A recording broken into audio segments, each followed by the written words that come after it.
নমস্কাৰ, মোৰ নাম শ্ৰী অমৃতা প্ৰধান। মই পাগলিয়াপাৰ মাধ্যমিক বিদ্যালয়ৰ ৮ম শ্ৰেণীৰ ছাত্ৰী হওঁ। আজি মই পানীৰ বিষয়ে কিছুমান কথা ক'বলৈ ওলাইছোঁ। পানী হৈছে এক অমূল্য সম্পদ। আমি য'তে বাস নকৰোঁ কিয়, পানী নহ'লে আমি জীয়াই থাকিব নোৱাৰোঁ। বৰ্তমান খৰাং পৰিস্থিতি আৰু গছ-গছনিৰ কমি অহাৰ ফলত পানীৰ পৰিমাণ হ্ৰাস হৈ আহিছে।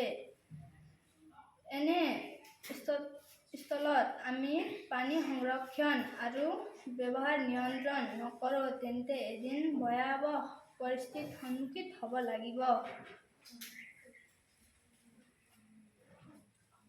পানীৰ সংৰক্ষণৰ মূল ব্যৱস্থা হৈছে বৰষুণৰ পানী আৰু সাঁচি ৰখা, যিটো ছাদ, উদ্যান আৰু অন্যান্য ঠাইৰ পৰা সংগ্ৰহ কৰিব পাৰি।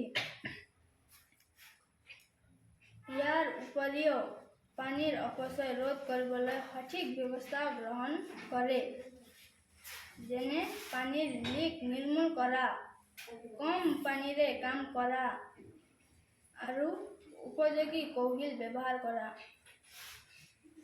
এইসমূহ পানী সংৰক্ষণৰ এক গুৰুত্বপূৰ্ণ অংশ।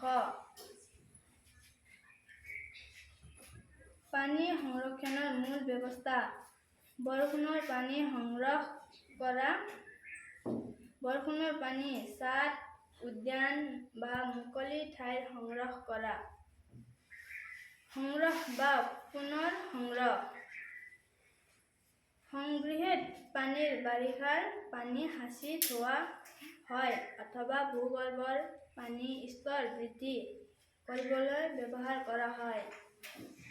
পানীৰ অপচয় ৰোধ: পানীৰ অপচয় কমাবলৈ উপযুক্ত ব্যৱস্থা গ্ৰহণ কৰা হয়, যেনে পানীৰ লিক বন্ধ কৰা। পানীৰ সংগ্ৰহ কৌশল: বৰষুণৰ পানীৰ ব্যৱস্থা: ঘৰৰ চালৰ পৰা বৰষুণৰ পানী সংগ্ৰহ কৰিবলৈ বিশেষ ব্যৱস্থা কৰা হয়, যাতে পানী সাঁচি ৰাখিব পাৰি। ভূগৰ্ভৰ পানী পুনৰ সংগ্ৰহ: সংগ্ৰহ কৰা বৰষুণৰ পানী ভূগৰ্ভৰ পানীৰ স্তৰ বৃদ্ধি কৰিবলৈ ব্যৱহাৰ হয়, যিটো পানীৰ অভাৱ পূৰণ কৰা হয়। পানীৰ সাজ-সজ্জা: পানীৰ অপচয় ৰোধ কৰিবলৈ ব্যৱহাৰৰ ওপৰত নজৰ ৰাখিব লাগে।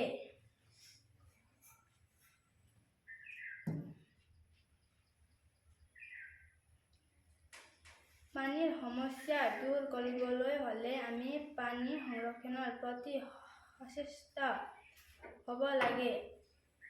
পানী সংৰক্ষণৰ কেইটামান ব্যৱস্থাৰ উল্লেখ হ'ল: পানী প্ৰদূষণ কৰাৰ ব্যৱস্থা গ্ৰহণ কৰিব লাগে।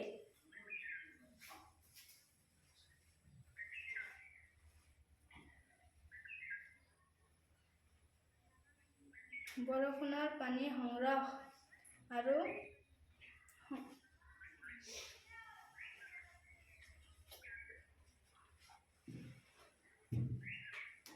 বৰষুণৰ পানী জমা কৰি ৰখাৰ ব্যৱস্থা আছে। ধন্যবাদ।